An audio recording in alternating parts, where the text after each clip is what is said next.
నమస్తే, welcome to KMR news. Right, ఇది జిహెచ్ఎంసీకి సంబంధించినటువంటి ఒక కీలకమైనటువంటి అప్డేట్. జిహెచ్ఎంసీ పరిధిలోకి ఓఆర్ఆర్ సరౌండింగ్ అంటే ఓఆర్ఆర్ లోపట ఉన్నటువంటి అన్ని మున్సిపాలిటీలను ఓఆర్ఆర్ లోపట ఉన్నటువంటి హైదరాబాద్ చుట్టూరా ఉన్నటువంటి ఓఆర్ఆర్ లోపట ఉన్నటువంటి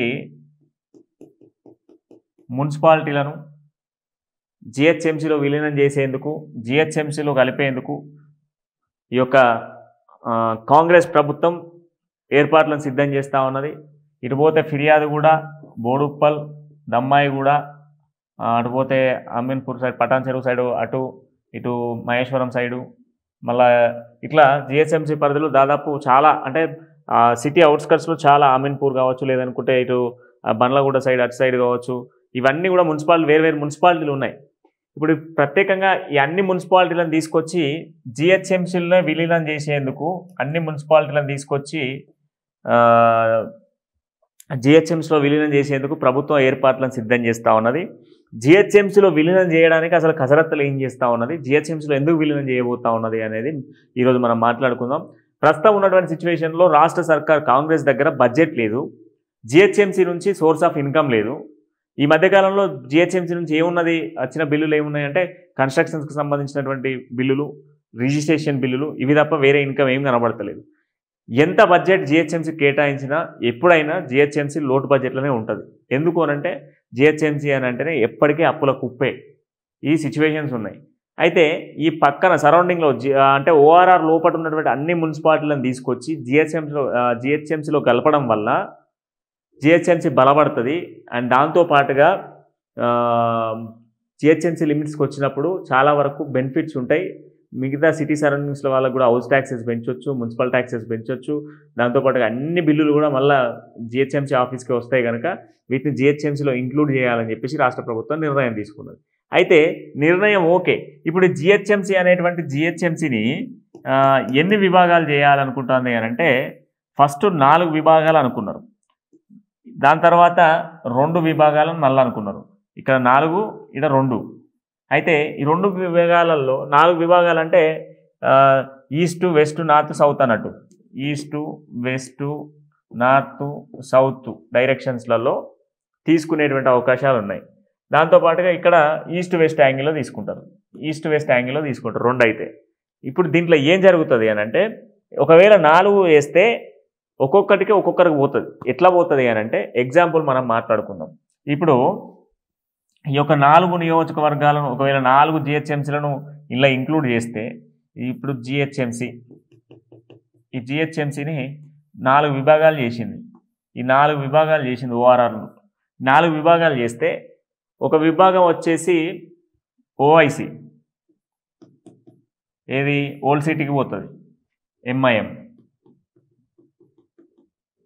ఒక విభాగం వచ్చేసి బీఆర్ఎస్, ఒక విభాగం వచ్చేసి బీజేపీ, ఒక విభాగం వచ్చేసి కాంగ్రెస్. ఇట్లా అవుతుంది. ఎందుకంటే ఒక సైడు ఎంఐఎం బలంగా ఉంటుంది, పాతవాసి సైడు.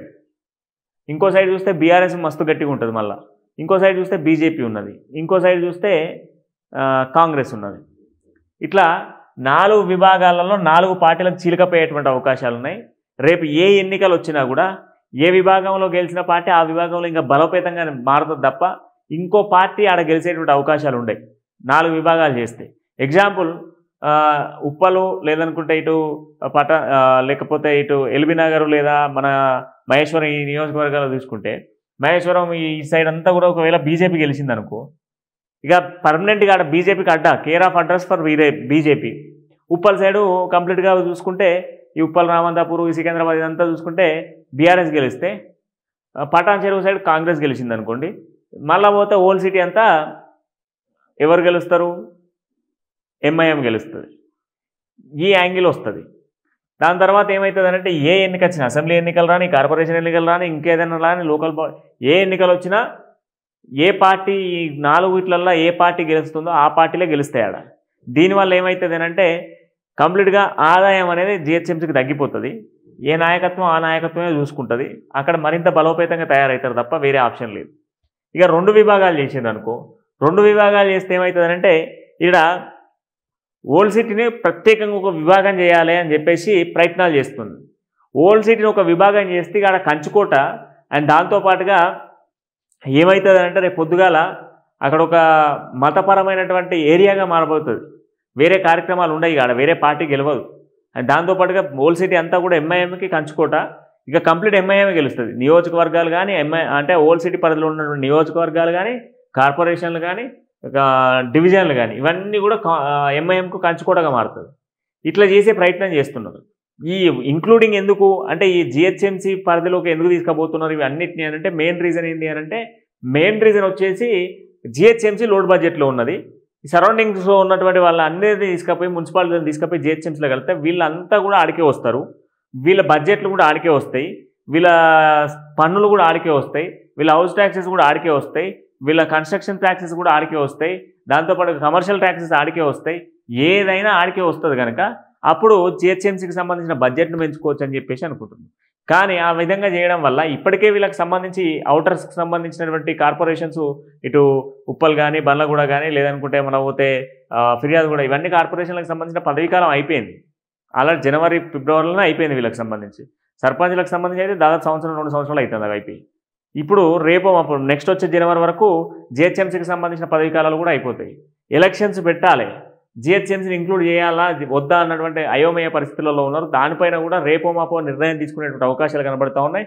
ఒకవేళ కలిపితే ఏ ఏ ప్రాంతాలని ఎలా కలపాలి, కలిపి జిహెచ్ఎంసీ ఎన్ని విభాగాలు చేయాలి, ఎన్ని కార్పొరేషన్లు చేయాలి అన్నటువంటి యాంగిల్లో ఆలోచిస్తున్నారు. ఎందుకంటే డిఫరెంట్ కార్పొరేషన్స్ ఉన్నాయి కనుక ఈ కార్పొరేషన్స్ అన్నింటినీ ఒకటిగా లేదా అంటే 2 విభాగాలు చేద్దామా 4 విభాగాలు చేద్దామా అన్నటువంటి కన్ఫ్యూజన్లో ప్రభుత్వం ఉన్నట్టుగా తెలుస్తూ ఉంది.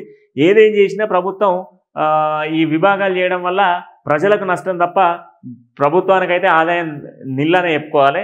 అండ్ మోరోవర్ హైదరాబాద్ని ఎంత ఇప్పుడు ఉన్నటువంటి ఎంత ప్రశాంతంగా ఉన్నో అంత ప్రశాంతంగా ఉంచితే నిమ్మలం. ఎందుకంటే హైదరాబాద్ అనేది దేశానికే ఒక దిక్సూచిలా ఉంటుంది, తెలంగాణ రాష్ట్రానికి కీలకం. అండ్ దాంతోపాటుగా తెలంగాణ రాష్ట్ర ఆదాయం అంతా హైదరాబాద్ నుంచే స్టార్ట్ అవుతుంది. ఎందుకంటే కంపెనీస్ కావచ్చు, ఇండస్ట్రీస్ కావచ్చు, లేదనుకుంటే ఏదైనా ఆల్రౌండర్ హైదరాబాద్. అట్లాంటి హైదరాబాద్ని జిహెచ్ఎంసీలుగా విభజన ఉంటప్పుడు ప్రాబ్లం లేదు, కానీ ఇప్పుడు ఇంక్లూడ్ చేస్తే ఏంటంటే అన్ని ట్యాక్సెస్ ఆడికే వస్తాయి కనుక అంత కన్ఫ్యూజ్ మోడ్ అవుతుంది. అండ్ దాంతోపాటుగా పాలన కూడా ఒకవేళ ఎలక్షన్స్ పెట్టకపోతే స్పెషల్ ఆఫీసర్స్ పాలనకు పోతుంది. ఇప్పటికే అప్పుల కుప్పగా ఉన్నటువంటి జిహెచ్ఎంసీని మరింత అప్పుల కుప్ప చేసే ప్రయత్నం ప్రభుత్వం చేయబోతున్నది. అండ్ దాంతోపాటుగా ఇంకా ఏంటంటే ఇప్పటికే శాఖలకు సంబంధించి మనం మాట్లాడుకుంటే ఈ శాఖలలో దేని శాఖ దానికి త్రాగునీటికి సంబంధించి కావచ్చు, మురుగునీటికి సంబంధించి కావచ్చు, చెత్తకు సంబంధించి కావచ్చు, ఇవన్నీ కూడా ఎవరు పట్టించుకుంటుంది. ఎక్కడేసిన గొంగడ అక్కడనే ఉన్నది. రేపు రాబోయేటువంటి రోజుల్లో స్పెషల్ ఆఫీసర్ పాలన పోతే ఎక్కడేసిన గొంగడ ఇంకా అక్కడనే ఉంటుంది. ఇంకా చెత్తగా మారిపోయేటువంటి అవకాశాలను హైదరాబాద్ను ఇంకా చెత్తగా చేసే ప్రయత్నం ప్రభుత్వం చేస్తున్నది అనేది తెలుస్తూ ఉన్నది. దీనిపైన కూడా తొందరలోనే కీలకమైనటువంటి అప్డేట్ ఇచ్చేటువంటి అవకాశాలు కనబడుతుంది. మరో వీడితో మళ్ళీ కలుద్దాం. హంటిల్ లైన్ చూస్తున్నాండి కేఎంఆర్ న్యూస్.